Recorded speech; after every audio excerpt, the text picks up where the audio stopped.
அவர்களையும் இங்கே வருமாறு அன்புடன் கேட்டுக்கொள்கிறோம்.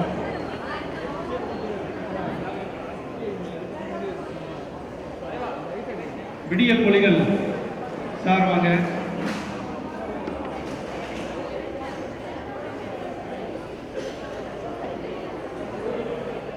பிரைஸுடன் வாங்க.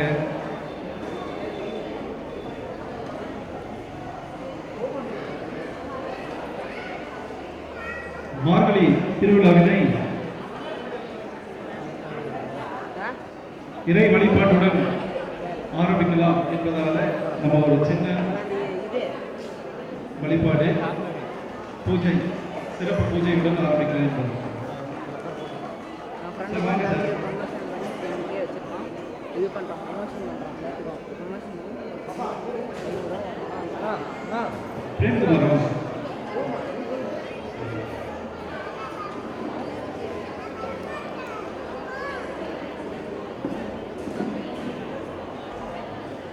Sir Ajay sir